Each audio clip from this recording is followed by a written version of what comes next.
You're listening to Podcast PXN, PlayStation, Xbox, Nintendo. Let's do this.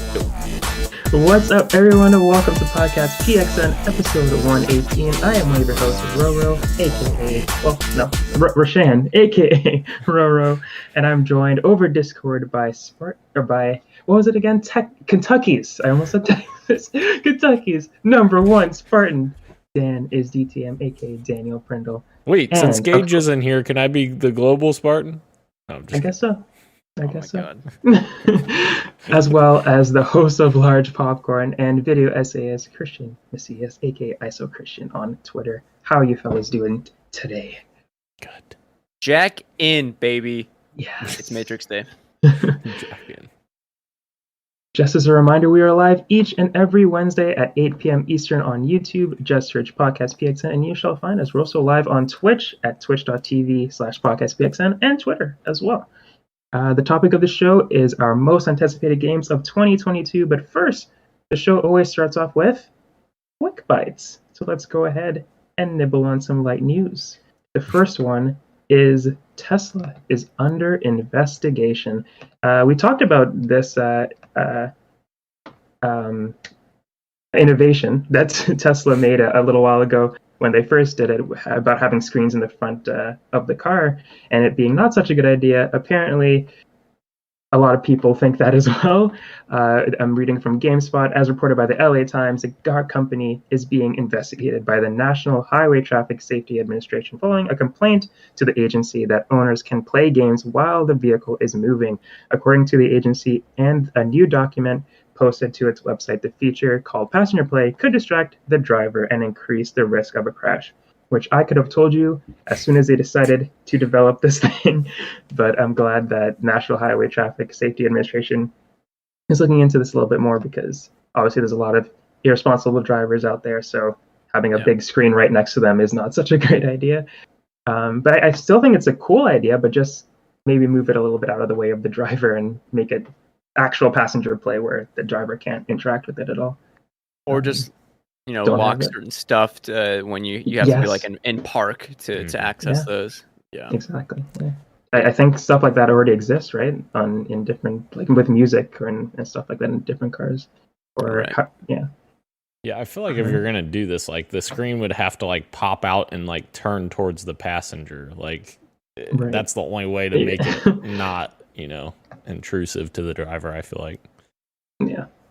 So hopefully this investigation either helps Tesla come up with a better way to make it less dangerous, or just axed it completely, I guess. But moving on to the next story, Nickelodeon All-Star Brawl appears to be adding crossplay and voice acting to its upcoming updates. Nickelodeon All-Star Brawl. Well, that's basically it. That is the quick tidbit there. I don't know if any of us are going to jump into it, but I do remember us talking about this when they announced what was it called again? The WB game. I forget the name. It was really clever. I think? Yes, Multiverses. Yes. And they had voice acting, and I was like, Nickelodeon All-Stars kind of missed the mark on that. So I'm glad that they're still, updating the game and adding voice acting. I think that would be a great addition to that and kind of bring a little bit more life to the characters that are in there. Yeah, cool. Maybe I'll check out the game once it feels more feature complete. There's a lot of characters I would still want to like to see in that game. So who knows? And let's get the original voice actors too. Like make it authentic. Get Korra's voice actor in there, and I'll be. Oh, that'd be cool. Yeah, I'll be there. And Toph, yes, heck yeah. Mm-hmm. Assassin's Creed Immersive Concert announced for 2022. Fans of Assassin's Creed, especially its many soundtracks, may be pleased to hear that Ubisoft and Overlook Events are launching an immersive concert based on the series, dubbed the Assassin's Creed Symphonic Adventure. The original concert takes players on an orchestral adventure across the franchise. In the past, Overlook Events has organized a well-received Dragon Ball and Saint Seiya Symphonic Adventure. Assassin's Creed Symphonic Adventure follows a similar format, synchronizing a live orchestra and choir with the HD video, lighting, and sound effects. And this is coming out next year. October 29th is when it's planned. So cool. For any fans of Assassin's Creed, got a nice little musical adventure that you could be looking forward to next year. Hopefully COVID will be a little less in our way and we can enjoy this a bit more. But yeah, and our final quick bite story here is Rockstar is giving away to PC owners of the GTA Trilogy Remaster one of the following games for free: LA Noire, GTA, and you get to choose between these three. I don't think you get all five. You get to choose one. You get LA Noire, GTA 5 Premium Edition, GTA 4 Complete Edition, Max Payne, or Bully Scholarship Edition. So I think that's nice of them to try and soften the blow. Yeah, went back to some goodwill to give us one of their free games. GTA Premium Edition, I think that's a really good one to just grab for free. Hell, I mean, the trilogy costs $60. Give them all of these games. These are all like super old games. Like, that's true. I don't know. I would pay for Max Payne 3 again. That game rocks. Or LA Noire. Underrated. Yeah. I was awful at LA Noire. Like, literally, I'm not kidding you. I think I probably did the worst of anyone that's ever played that game. Every single time I was like, doubt, and they're like, I can't believe you doubted me. I was like, I sucked at that game. Poor Dan. Yeah. Detective life isn't for you. No. Well, now that we've gotten through the quick bites and we have, started our appetite, we're going to dive into some more heavier topics with the PXN news of the week. It is light, but we are starting again with some heavier topics with the Ubisoft employee exodus that is happening. Reading from Game Informer, Wesley LeBlanc writes, a new report from Axios details what is reportedly a large exodus happening at Ubisoft. Axios' report about the exodus says colleagues across the company refer to what's happening as the Great Exodus and the cut artery. Those colleagues describe this exodus happening at Ubisoft as something they've never seen before, citing reasons such as low pay, competitive opportunities, frustration at the company's creative direction as of late, and we can all guess why, and the recent scandals surrounding the video game development and publishing company. The report also says that, quote, at least 5 of the top 25 credited people from the company's biggest 2021 game, Far Cry 6, are already gone. Noting that on the Assassin's Creed Valhalla side of things, 12 of the top 50 credited developers from that game have departed as well. So that's it's not great that a bunch of people are leaving the company right now. Ubisoft obviously has been in a bunch of controversies in the past couple of years, but this year for sure as well, with a bunch of workplace misconducts coming to light. Obviously, the NFTs is another bag of fish as well. But yeah, what do you guys think about this Ubisoft exodus that's happening over there? Do you think, obviously, some things need to change over there, but do you think that this will spark that change, especially seeing what they are doing as of late with the NFTs and stuff? Dan, I'll start with you. Yeah, it's going to be interesting to see how this affects, some of their projects coming down the pipeline, because some of their stuff coming up, like the rumored Assassin's Creed game, is supposed to be like an ongoing service type game. So like, obviously that's going to be a lot larger scale. They're going to need a lot of people. Like, obviously these top developers that are leaving Ubisoft right now are leaving for a reason, and the reason is because the culture inside of Ubisoft is not good right now. They haven't really addressed any of the concerns that employees have laid out and dictated and said, like, these are problems that need to be addressed. And to their credit, they're going in and saying, hey, this is not working out for me. You guys are not listening, so I'm going to go to another company that will listen to me, because there's so many other opportunities out there in the game industry right now. I know Microsoft has a ton of openings right now, and with Bethesda and all of that. Like, there's so many other opportunities that they can go to that would be just better workplace environments for them. So I can't blame them on that side of things. So yeah, hopefully this will start to spark a change for Ubisoft and kind of take a step back and look at their company and say, hey, this is what we need to do. Like, we need to start listening better and start making changes that are going to actually, you know, be impactful for the people who want to stay.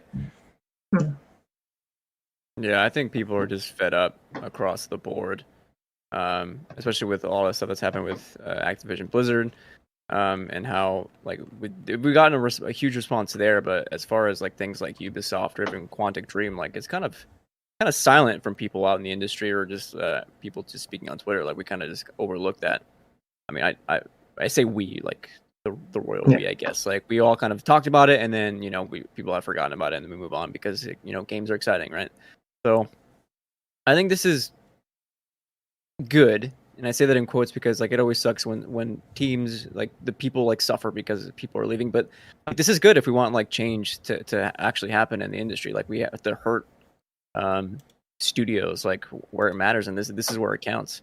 You see stuff like this in outside the game industry too, with the huge Kellogg's strike that happened. I think it was like about like 10 days or 2 weeks or so, and look what happened there. They were able to come up with a contract, and their demands were met. So yeah, this stuff like this only leads to good outcomes, in my opinion. So hopefully we're on the precipice of big changes coming in the industry soon. Definitely. And speaking of, go ahead, go for it. I have a question for you guys. It's kind of a quick bite because I almost forgot about it, but it's because I have the article open. Game Informer, new logo. Ooh. Yes. How do you feel about it? Yeah. I like it. I kind of like it. I to be honest, I don't remember what the old one looks like, so I have to go and check. Yeah, I do prefer it. Yeah, like what an end of an era, man. Yeah. Let me see. I guess it was pretty iconic. So I like the full text logo better, but I don't like the individual. The GI? Yes. I haven't seen what that looks. Oh, I see it. It's the little icon at the top. Okay. Yeah. I love the all lowercase fonts, especially on spreads, and then that cool like G. I get like why that one is kind of outdated. You can't really identify it, but otherwise, like I mean, I don't have any problems with the new one either. Just wanted to throw that out there. Yeah. Now that I'm looking at it, I do prefer the old one, but I don't dislike the new one. I do like it. But yeah, the old one was cool too. For sure. Nothing for me to actually get mad about or anything. Yeah. But yeah, moving on to the next story. If we have anything to add, please do. I think this one might be, I guess, a little bit different. But the next few stories are kind of more or less the same, but just from different places, unfortunately. Yeah. But this one is kind of different, where it's people who are speaking out about things that they do not want to excuse anymore in the industry, and we are going to Treyarch now. Treyarch says there's no room for sexism, racism, or bullying in its culture. A statement was penned by a woman at Call of Duty studio fighting for a better future. I'm reading from IGN. Rebecca Valentine writes, Call of Duty Vanguard, a studio Treyarch, has issued a statement saying that the culture has no room for sexist, racist, or bullying behaviors following months of reports about a toxic culture spanning the entirety of Activision Blizzard. The full statement follows. Our goal as a studio is to make awesome games for the world to enjoy. Having the privilege to pursue the endeavor is made possible because of Treyarch's people. We are the studio comprised of smart, talented, world-class creative professionals who seek to perform at our best. Our culture has no room for sexism, harassment, racism, bigotry, discrimination, or bullying. As we move forward, providing a safe, diverse, inclusive working environment so that all may thrive will be our highest priority. Everyone at Treyarch is drawn to game development because we possess a deep love for the artistry of video games and the magic that can create moments that matter. This is a moment that matters, and it starts by being better. Yes, couldn't have said it better myself. It is so weird to see the Treyarch logo there, but obviously it's penned by the women there, so the people that are essentially the victims at these establishments most times. So I thought that was really well said, and I hope. And it's so weird because they aren't really the ones who need to make the changes there, but it's good that they are standing up for what they want to see at their workplace. So I think that's really good. But there's so many things that need to. Yeah, Christian, sorry. No, this is good. This goes right back to what I just said about like voicing your opinion and like trying to make the change that you like that you want to see in the world. I'm accidentally stealing that motto, but like literally trying to make the change that you want to see happen in these studios and in your work life, because as we've seen throughout the year, of course, tons of studios throughout the many years in the past have been home to toxic culture and boys clubs, especially these shooter studios like the Call of Duties, right? The Activision studios.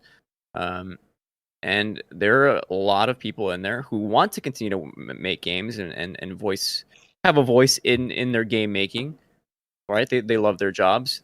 They don't want to see that kind of culture take over what they love about video games, right? And I can not cite, but I look directly at Belinda Garcia, who's like, she just signed a contract to stay at Sledgehammer Games as like a narrative. I don't know if she's a lead or not, but she's definitely working in writing. But she's essentially like one of these women, like not literally. She's not one of them that signed with Treyarch, but like I look to her as someone who could be like that kind of voice for the Sledgehammer studio. So yeah, great to see these women making a stand. This is fantastic. Yeah, I totally echo everything you said, Christian. The other thing I'll say is like this only helps the cause and getting Activision to actually start to listen.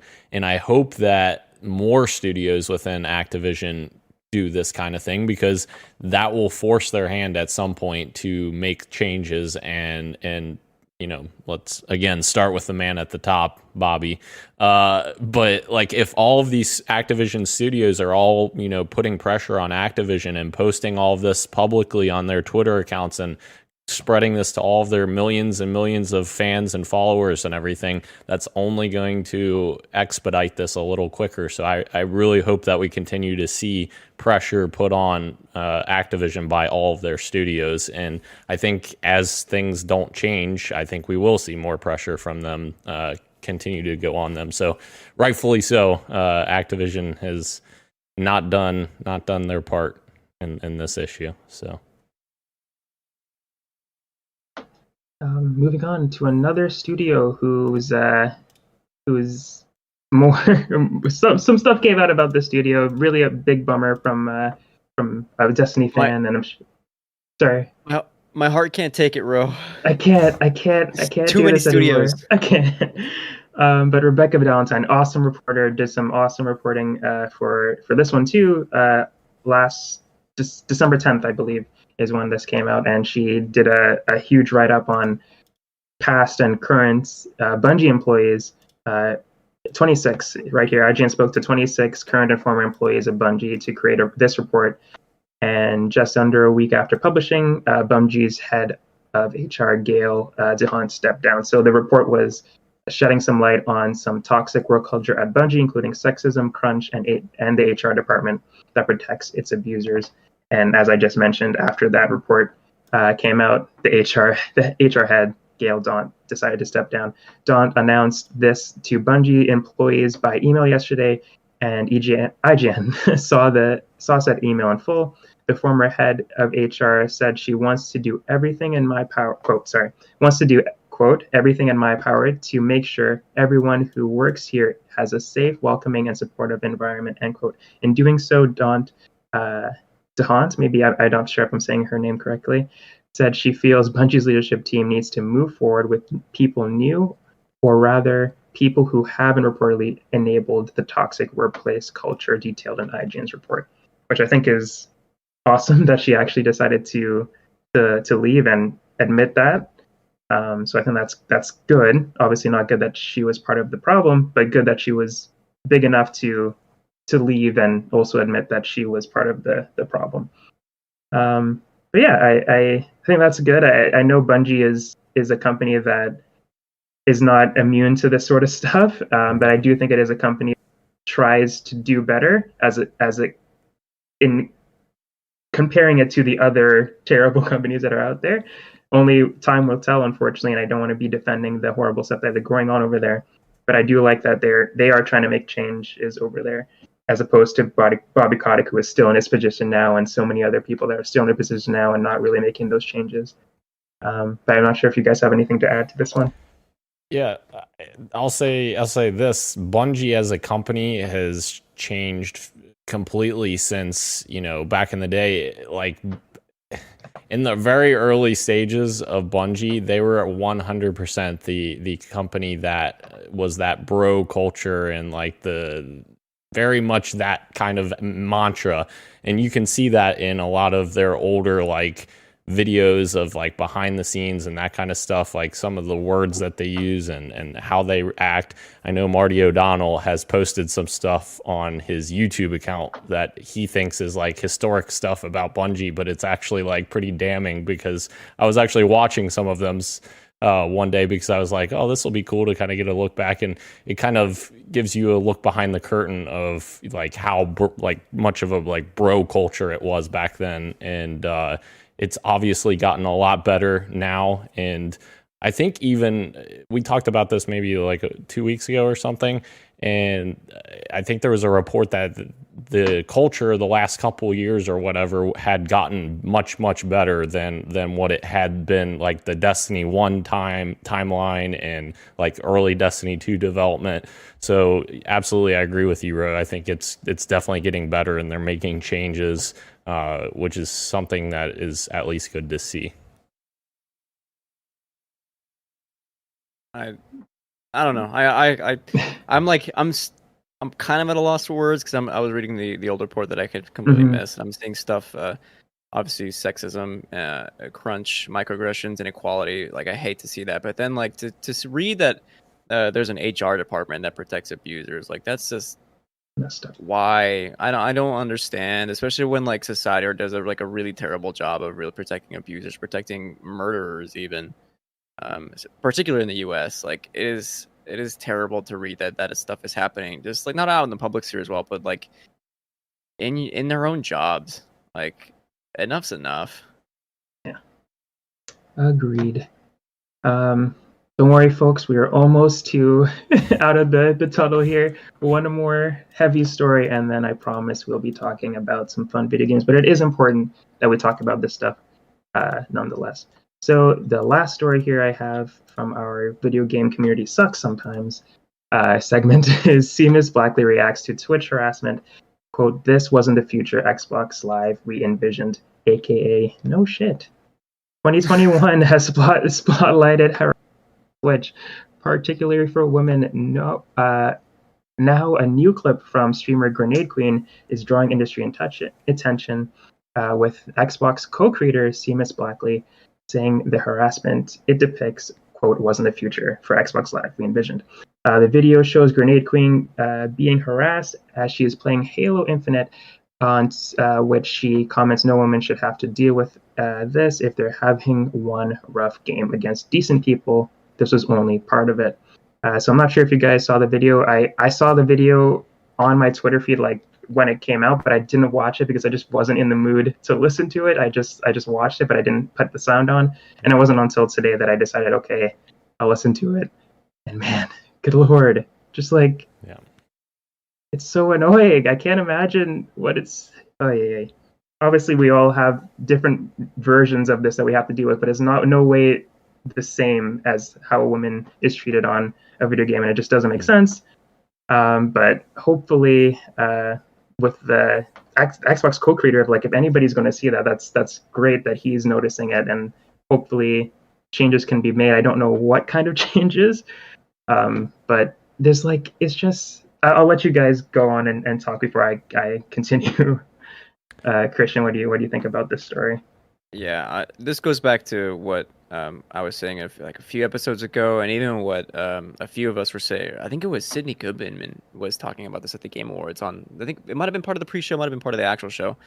I forget, but at some point during the Game Awards, they talked about this as well. Just speak out when you hear stuff like this. It really doesn't take any effort. Just be like, yo, like, stop. Like, this isn't okay. Because if I don't know, if no one else is gonna, like, she shouldn't have to like cover for herself as well. Like, if just call it out when that stuff is happening in a game. I don't know. I'm just getting angrier and angrier as we move forward, bro. Yeah, thank God this is the last one. But yeah, Dan, do you have anything else? Yeah, I saw this just today actually on my feed, and it's pretty disgusting, to be honest. And it's the thing that you just don't want to see at all in video games, but unfortunately it happens all the time, and it's something that needs to change. And like, first off, if you do this, fuck you. Like, you're a complete asshole. Get the fuck out of here. But like, more importantly, like, there's so much issue right now with, you know, mental health and people who struggle with everyday life. Like, you doing this is only making things harder on this person. Like, you don't know what they're going through behind the scenes. Like, you don't know what's happening in their life. Just because they have a bad game in a Halo multiplayer match, like, get out of here. Like, don't freaking do this. This is ridiculous. And I even saw in a follow-up tweet she had posted that the people who were antagonizing her sent her a message and said, this is an apology from us for yesterday. We took it too far, and we are very sorry for that you were hurt by our words. We do feel bad, and best of luck to you in life. It's like, that's not sincere whatsoever. No. When you're saying the things that they were saying in the game. Like, no, don't even fucking do it. We're sorry our words hurt you. Right. Like, you know that it's hurting the person. Like, don't do that. But to have like a little bit of a positive spin on this, there is a really great women's group that is kind of has banded together. This was before this happened. This was well before this happened last year. But they started their own Discord called, I think, the Women of Halo. And there's a whole bunch of women that are in this Discord group that just basically support each other and play Halo together. And I think it's great. So if anyone out there is, you know, a woman looking to get into Halo or wants to chat amongst other fans, there we go. You got a place, which is fantastic for people to, you know, like-minded people to be together. Which I also saw a bunch of people criticizing those people for having their own group that's excluded only to women. It's like that's done purposefully because they don't want to be, you know, constantly antagonized by the greater population that are a bunch of assholes. That's why they want to create that, and they want to form this group that makes positive change in the industry and like makes women more represented in Halo, for instance. So yeah, that rocks. That does rock. You know what, to Dan's point, because he did like a small call to action just by saying the words F you. That really inspired me to say something, you know, as well. Okay. Games are an escape. They're a place to have fun. They're a place to enjoy like time with your friends or by yourself, right? Or with strangers even, right? They're a place for us to connect. If you're gonna come in and be sexist, misogynistic, racist, etc., whatever, we don't want you. Go somewhere else, because that shit doesn't fly with us. That shit doesn't fly here. Yeah, agreed. And the thing that I was going to say before I let you guys talk, because I didn't want to go on and start rambling, is that every time this discussion comes up, there's always one person or many people in the comments like, but free speech, man, like you could say whatever you want. And then I just don't understand that, you know, freedom of speech doesn't mean freedom of consequence. And I say that every single time. You could say whatever the heck you want, but if you're going to get in trouble for you should, clearly they're not, but you should get in trouble for the things that you decide to say. And anywhere else it happens, if you're out in public and you're saying horrible crap, somebody's going to tell you off or you're going to get kicked out of somewhere. Like, you can't go around saying this stuff, and it's just so easy to say it on the internet. So like Christian and Dan said, call it out. We don't want you around if you're going to be like that. But yeah, I wish there was a better, easier way to fix this issue, because it just keeps happening. And as Seamus says, it's gone from bad to pure evil over the last two, not Seamus, Blakely, sorry, from Axios. It's gone from bad to just pure evil in the last 2 decades, and which I unfortunately have to agree with. Just keeps getting worse. But unfortunately too, like when I hear this stuff and I'm playing Halo, like I think I've told the story before on Master Chief Collection where people have said choice words about, you know, bad things that they shouldn't be saying, and I turn on my mic and I just fucking go off on them. And I probably shouldn't do that, and I sometimes get way too heated and my blood pressure goes to 1,000,000. But when I hear that coming through my speakers, because 9 times out of 10 I don't use headphones, I use my surround sound, and when I hear that coming through my speakers, speakers, I'm just like, it pisses me off so badly. Like, Yeah. I get it. I remember once I was in a game of Valorant and that somebody else on the team was being an asshole to someone in our group just for their gender, and I don't think it was the right call for me to go off on them, but there like must have been like some kind of other option I could have done. But yeah, I totally get it. Yeah.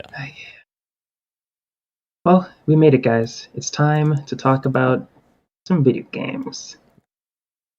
So, the first story we have here is Endwalker is so popular that Square Enix was like, whoa, slow down, guys. We don't have enough servers for this. So they had to stop selling it. So I'm not sure if it's back up. I assume it's back up for sale now. But last week, Square Enix had to temporarily suspend sales for Final Fantasy XIV because of the tremendous success of the latest expansion, Endwalker. Writing on the Final Fantasy XIV website, producer and director Naoki Yoshida explained that the sheer amount of people playing Endwalker has far exceeded Square's server capacity. In order to try and alleviate the long wait times for players logging in, the company has decided to stop selling for Final Fantasy XIV to new players to temporarily stem the tide of incoming server traffic. Holy moly.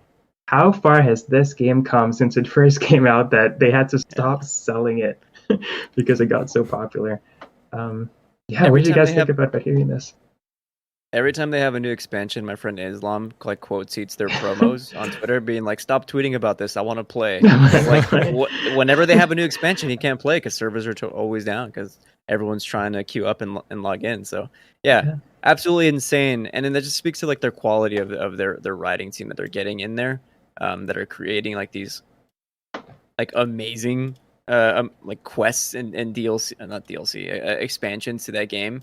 Mm-hmm. I hear nothing but great things. Final Fantasy IV, like an MMO is just not for me. But for the people that are into it, I just hear like nothing but like the best of the best. So that's awesome. Honestly, I follow the wrong crowd for this game because I'm not a Final Fantasy fan, and I didn't even know until we were at the Game Awards, and I think this won Best Ongoing Game or whatever, and I was like, wow, people actually play that? I don't even. But yeah, it's a lot bigger than I realized because I'm not a Final Fantasy fan, and I'm not really an MMO fan either. To your point as well, but. Apparently, too many people were playing it. Yes. They have a Nier Automata quest that's really cool. Heck yeah. Moving on to the next story. Telltale Games shares end-of-year update and 2022 plans. Telltale, the studio behind The Wolf Among Us and several other choice-driven narrative titles, has released an end-of-year update announcing some of its plans for 2022 and beyond. It reads, Telltale is back at the end of 2019. Wait, am I reading the right thing? Sounds like an old thing. Okay, no, I'm reading the right thing. Sorry. At the end of 2019, we announced to the world that we were back under new management and a whole new studio. We're doing things different this time. I'm going to skip down to a little bit lower. What now? We're excited for what comes next. We announced partnering with Deck 9 Games for The Expanse, a Telltale series, which was announced at the Game Awards. Wait. Yeah. They partner with Deck 9 for The Expanse? That I did not know. Yeah, that's news to me too. That must be why it looks so nice. I remember their logo at the end of the trailer, but I didn't know that it was like a big deal. Yeah. Wait, are they the creators of Life is Strange? They are. Well, they did True Colors and Before the Storm, right? Yeah. Gotcha. So that's awesome. Listen, I am manifesting right now the meme of Leo saying, "You had my curiosity, but now you've got my attention." You got to watch the series now, Christian. Yeah, we'll see. We'll have some more to share about our games and the studio in the next issue of the Game Informer 342. Then hang in for early next year where we can go deeper into things. The Wolf Among Us 2, baby. Let's go. It's been 2 years. Yes. It's been 2 years since we first signed Telltale's Rebirth. We've done so much in that time, and we have so much more ahead of us. We'll continue sharing what news we can when we can. Most important, thank you so much for your support while we build a studio and create new games. I'm so happy that they're still kicking. After I remember when they announced their closure, I was very bummed, very sad. So I'm glad that they're back in a different capacity, obviously, but still excited that they're still making games. I'm happy they're getting support from other teams because, back in the day, because I can say that because Telltale feels like they've been around for a hot minute now.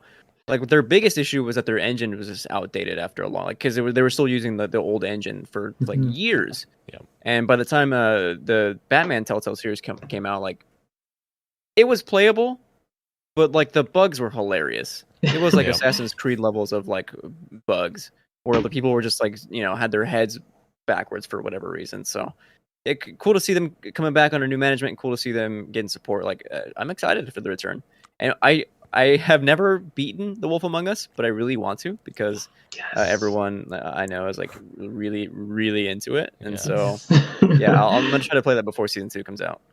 Heck yeah. Oh, you'll have so much time. That game is...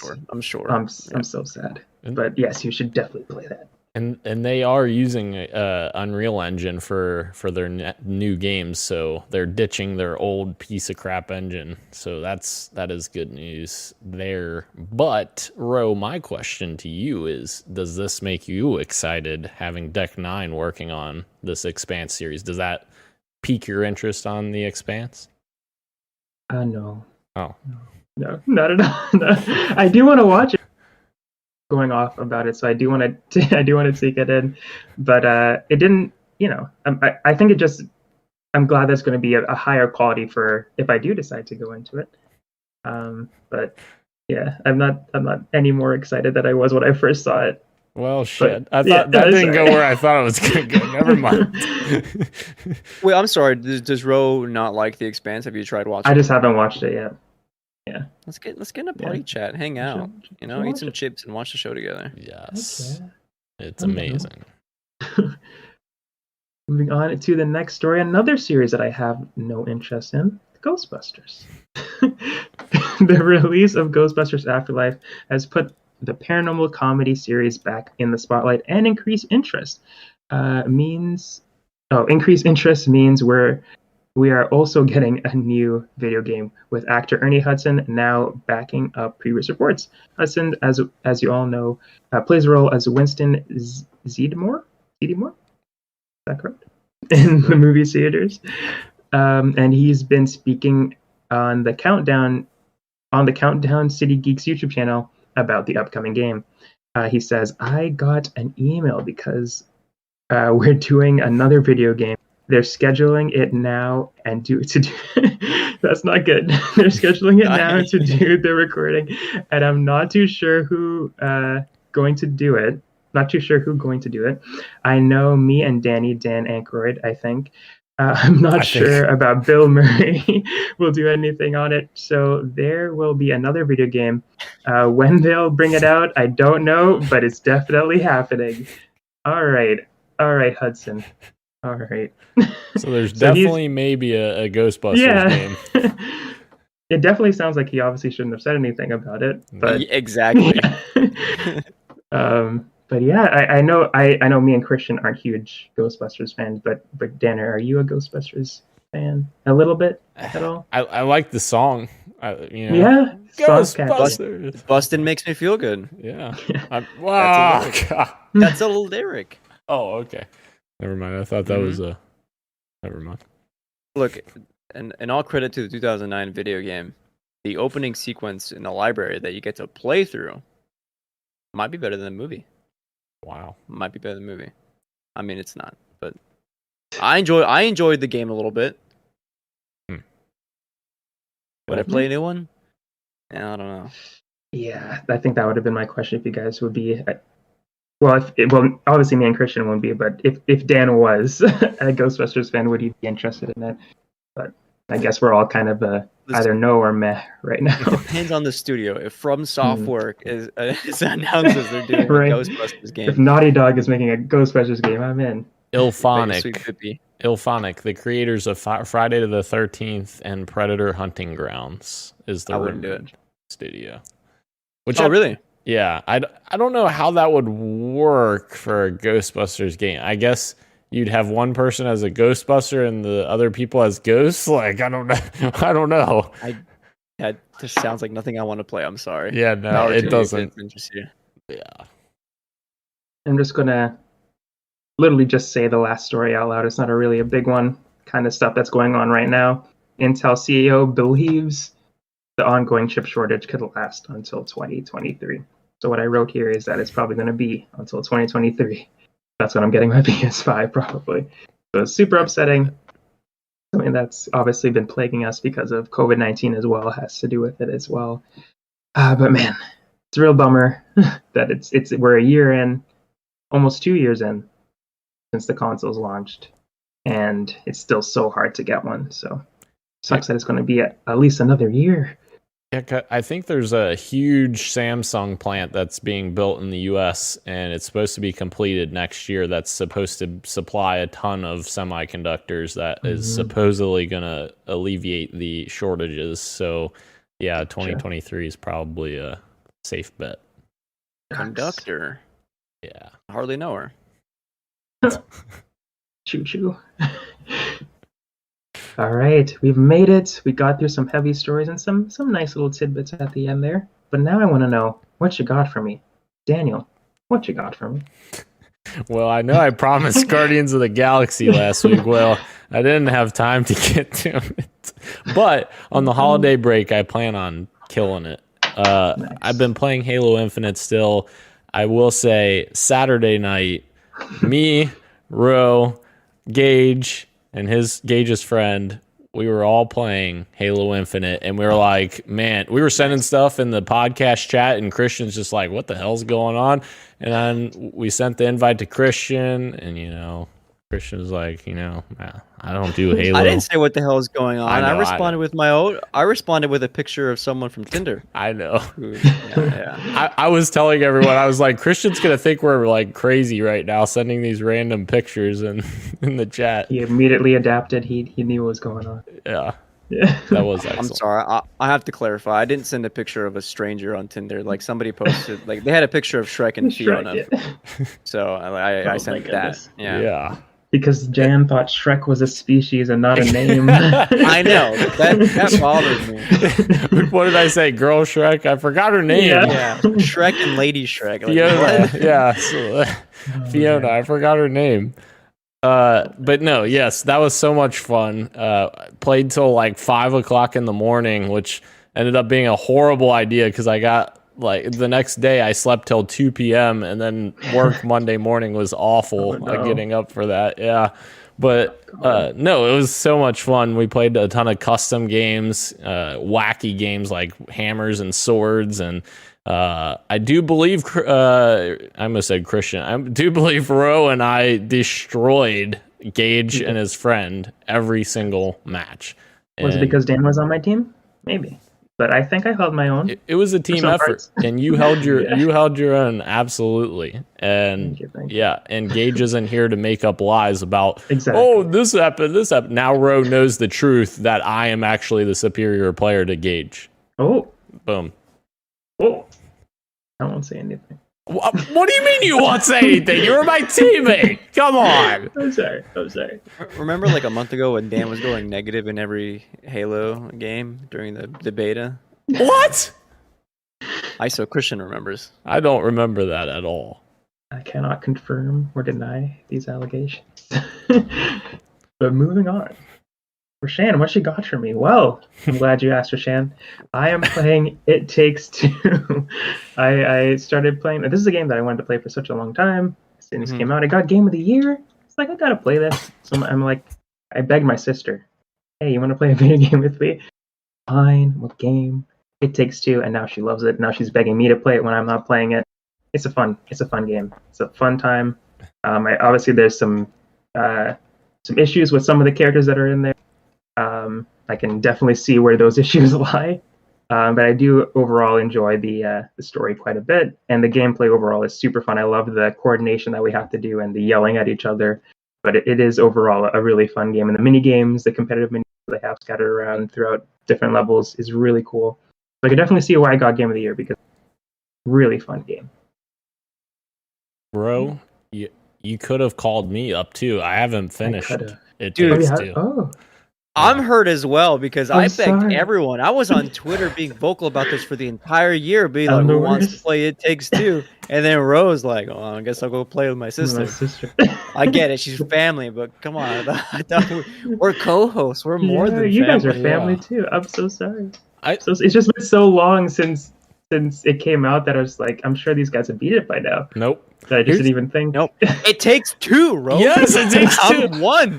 Why don't you guys play together? Why Here's- didn't you and Dan play? Good, Dan. That's Good. All right, well, that's true. We can. Well, the problem is we're on different platforms too. That's the other true. problem. Okay. Because I'm sure are you playing it on Game Pass?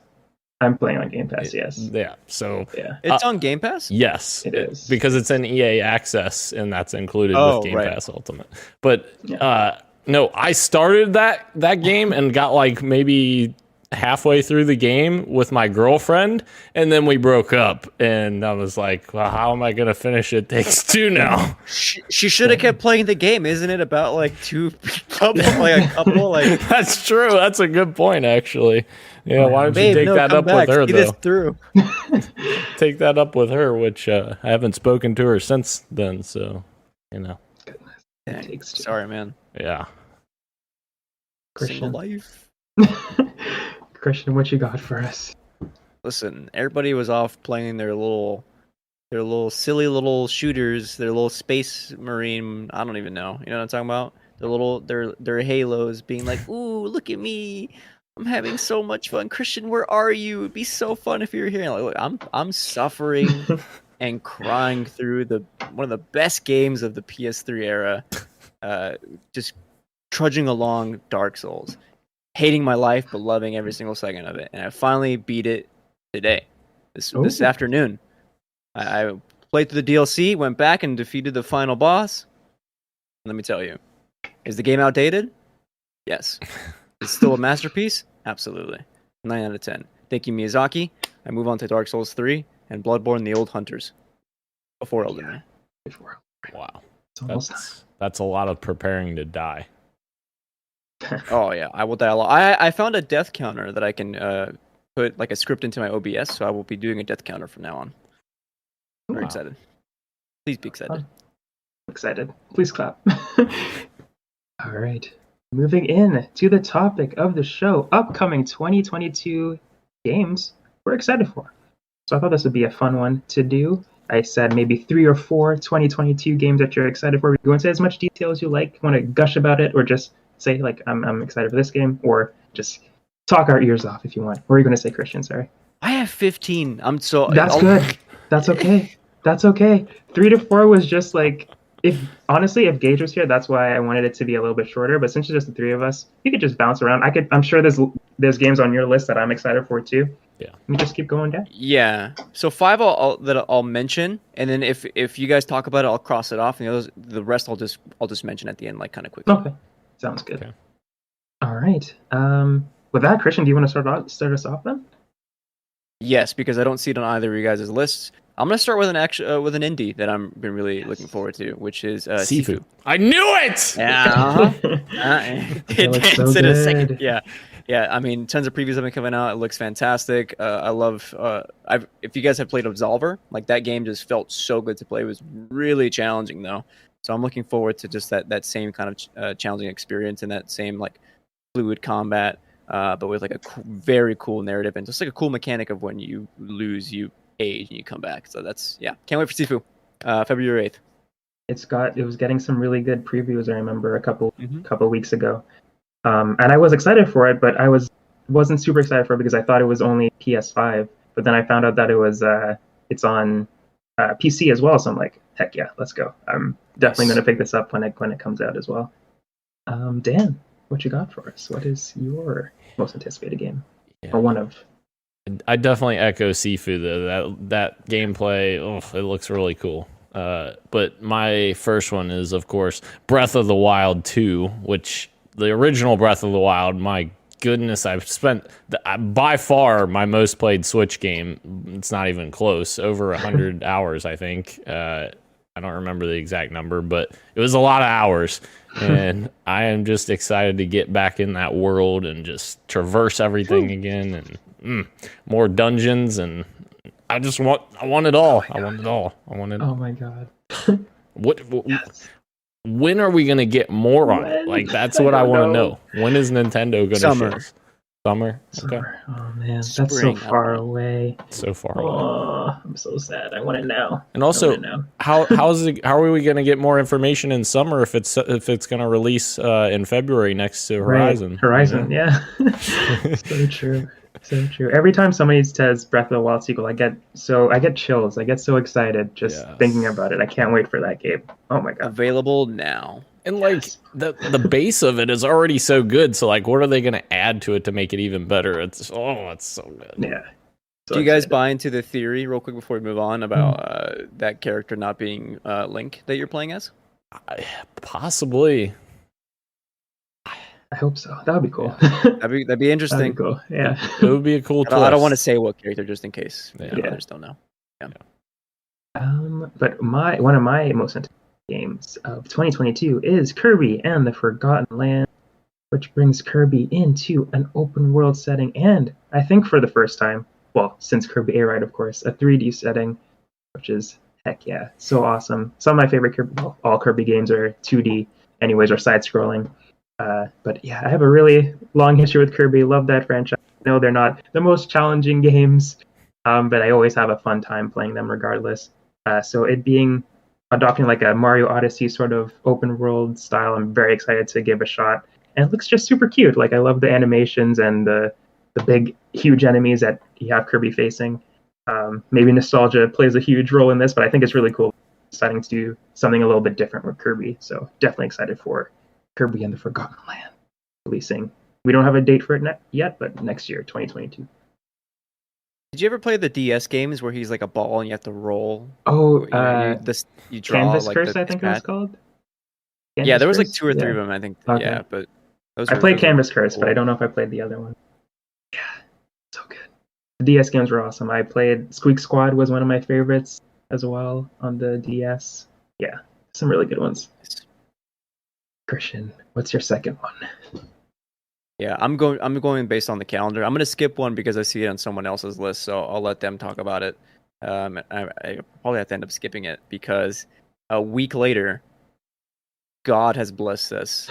God Himself has come down and said, "Listen, you finally get Elden Ring on February 25th."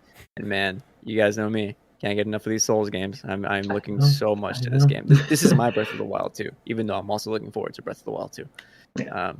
So yeah, Elden Ring, gonna be good. We'll be reunited with Pot Friend. Oh man, Yeah. yes! I can't wait till I see him out in the wild. Oh, Just got even more excited. Also, Elden Ring is like the only game that's ever won most anticipated game like 3 years in a row. I think. Right. Is it 2 years or 3? I think it's 2. Is it 2? Okay. I was Yeah. like, it's insane how that game keeps winning.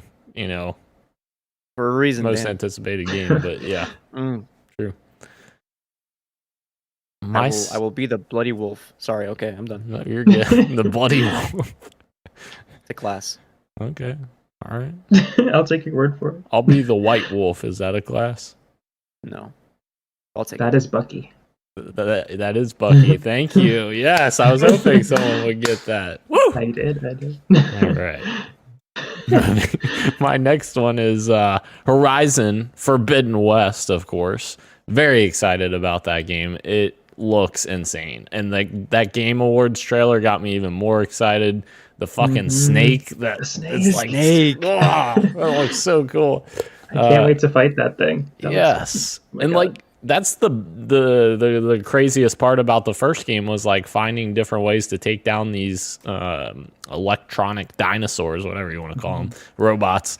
And it was just so cool to like get all your tools. Like the end of that game was like the best experience because you had all these different tool sets. You had like the line charge thing that you could electrify, and then they step into it and they get stunned and everything. Like, I hope they don't do like a Batman Arkham type thing and say, nope, we're taking all these tools away. I hope you start with that, and then like you start with everything and then you get more things. I just want it all. I want it all. I want to just enjoy the sandbox. Because like that was my biggest complaint about the first game was that it wasn't, the best experience was at the end of the game when you had everything unlocked. Like, I want that all the time. Like, give me all the tools. Right. Yeah. That would be awesome. Protagonist. Yes, definitely. Halo is awesome. Yeah, Horizon is such a fun game. I'm excited for this game too, but again, when will I be able to play it? I don't know. Is it on PS4 too? Or is it? It is. I believe it's also on PS4. Okay, never mind. I will be able to play it. Not in its best quality, but at least I'll be able to play it. Yeah, definitely excited for Forbidden West as well. Yes. So my next one is, of course, very on brand for me. Destiny 2, Witch Queen, February 22nd. Anytime there's a huge expansion, I will be there. I've been taking a break from Destiny though. It's been a hot minute since I've played it. I did play the little anniversary stuff that they did, but that didn't last very long for me. Despite me being very high on it, I do think that the event was really cool. I just didn't stick around for very long. But I'm definitely going to be playing the expansion. It looks awesome. The story stuff that we're getting with the Hive stealing the light from us, or not stealing it, but adopting the light techniques from us, looks really cool. They're getting their own ghosts, so it's going to be interesting to see how Guardians deal with that new enemy. But yeah, definitely excited for Witch Queen in the new year. I have a friend who's into Horizon, Souls games, and Destiny. He has no idea what he's going to do in February. Yikes. I don't envy him. Mm-hmm. All right, Christian, what is your next one? Yes, sir. Yes. I'm going to throw out my first shout out here to Gran Turismo 7. Those are great meditation games for me. I just love sim racers. The best one is obviously on PlayStation. What? I knew Dan. Excuse me. For Dan to say something. But my actual pick here is another March game, which is Tunic, that I can't wait for. Isometric 2D Zelda-like dungeon crawler where you play as a fox. And there was a recent trailer that came out during the pre-show of the Game Awards. It looks absolutely fantastic. So I can't wait for it. Just a few more months away. Yes. Yeah, it looks great. They've had a couple demos for it too. I don't know if it was on Steam as well, but it's super cool. Super cool game. Yeah. Definitely looking forward to that one as well.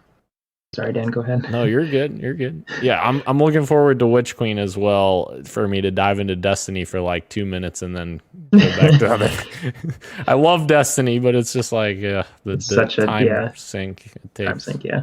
But anywho, my next one is God of War Ragnarok. What am I, a PlayStation fanboy now? What the heck?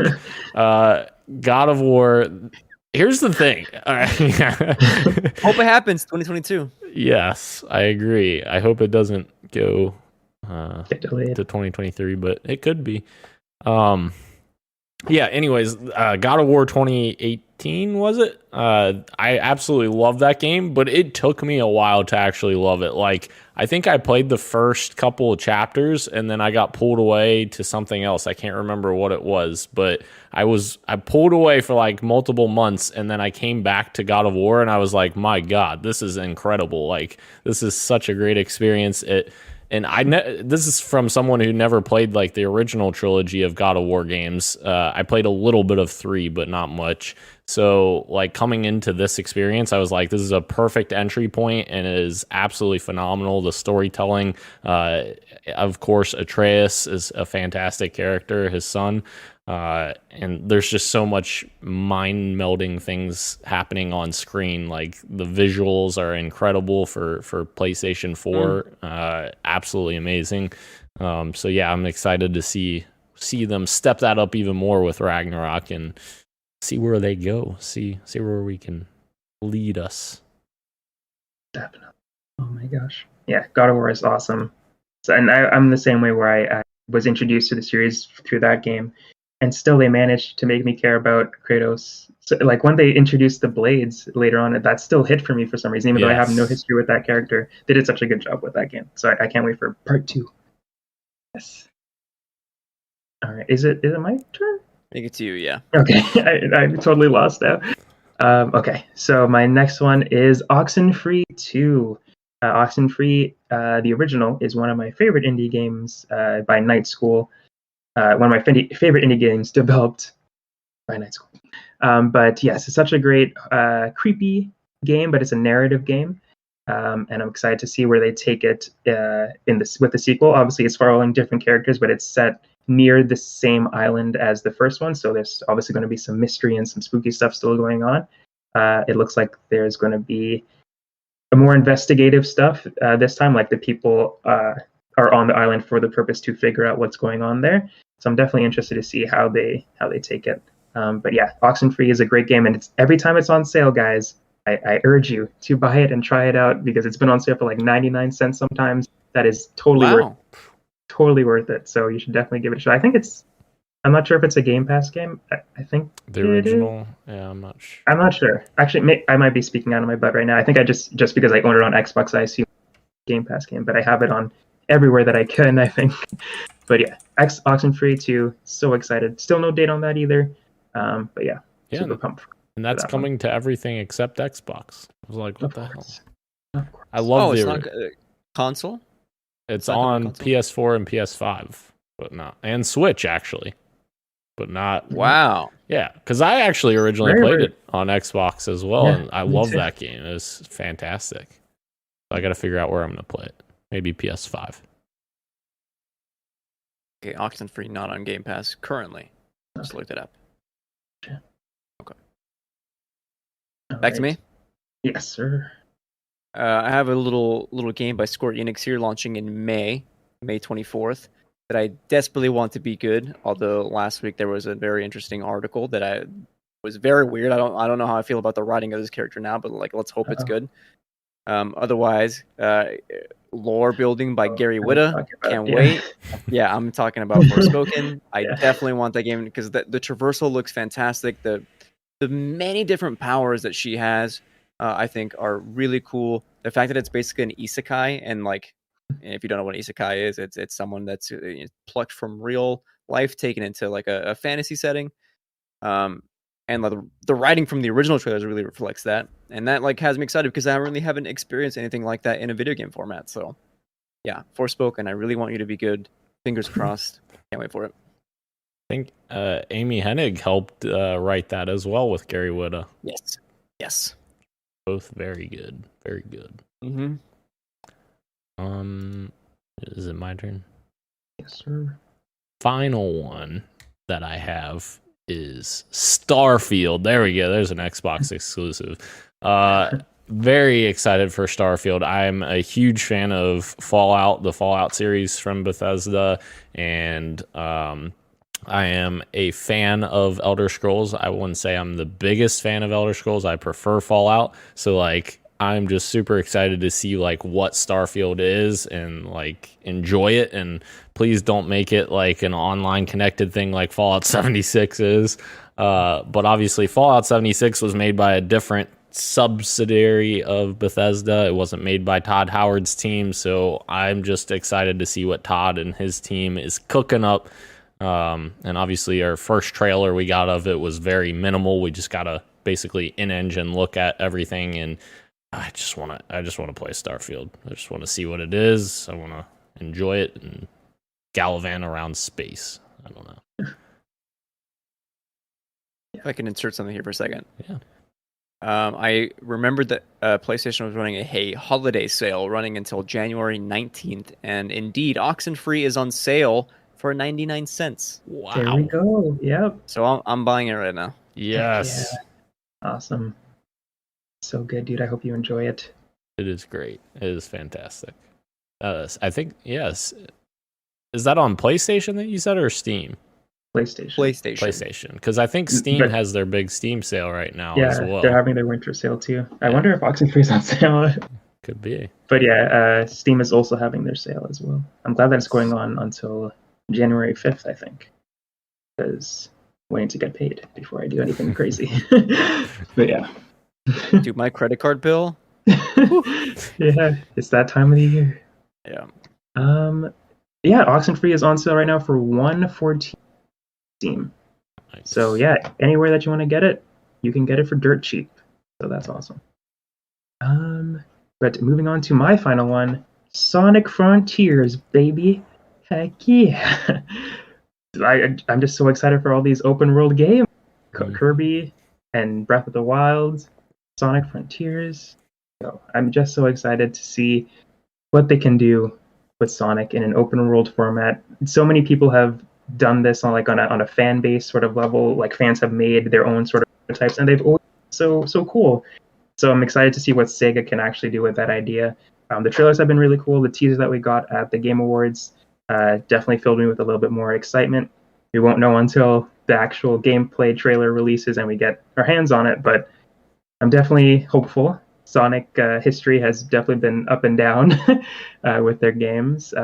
Sonic Mania was obviously a hit, but it's been a while since we've had a 3D one. I think the last one was Forces was the last 3D one, and that was not super good.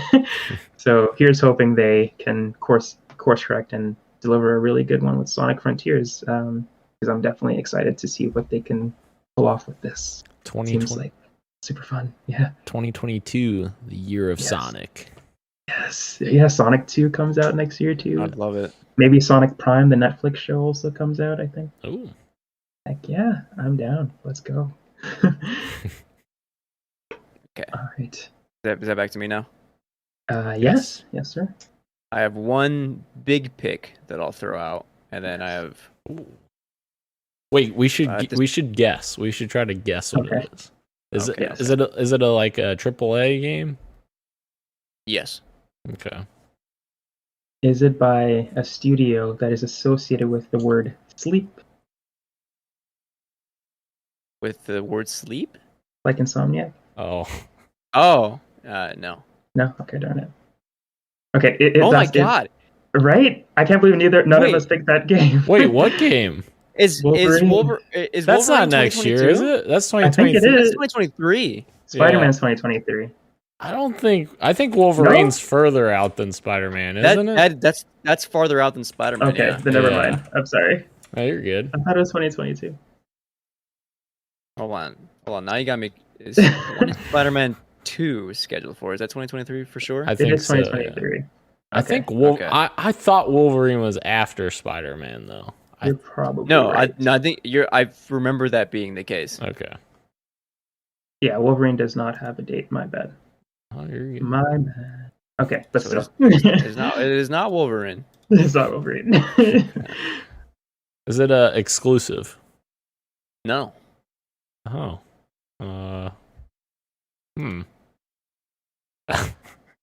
I don't know. I give up. I can give you a hint. It revolves around an engineer. Dead Space Oh, remake? Yes, there we go. Dead Yeah. Space remake is currently slated for 2022. I forgot. I don't know. I don't know if it'll happen, but I would absolutely love it because Dead Yes. Space 1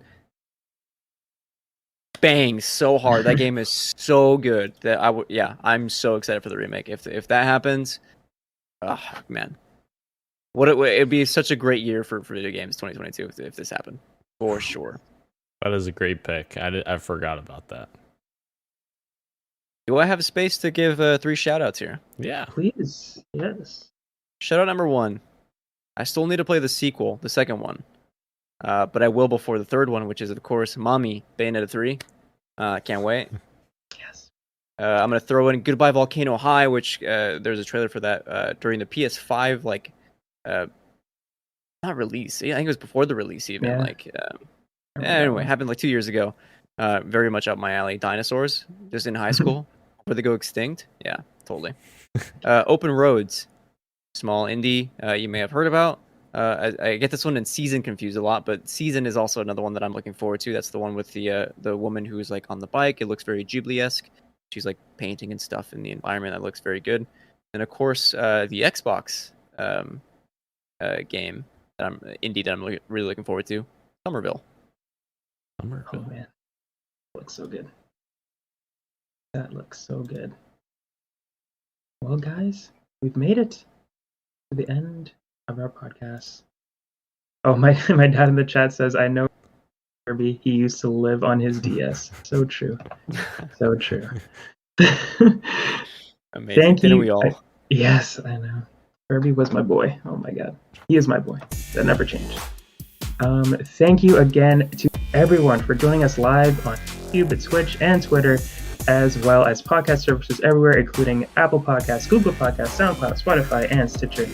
Thank you, Christian. Thank you, Dan. And thank you, everyone watching. I am Roshan, and later will be greater.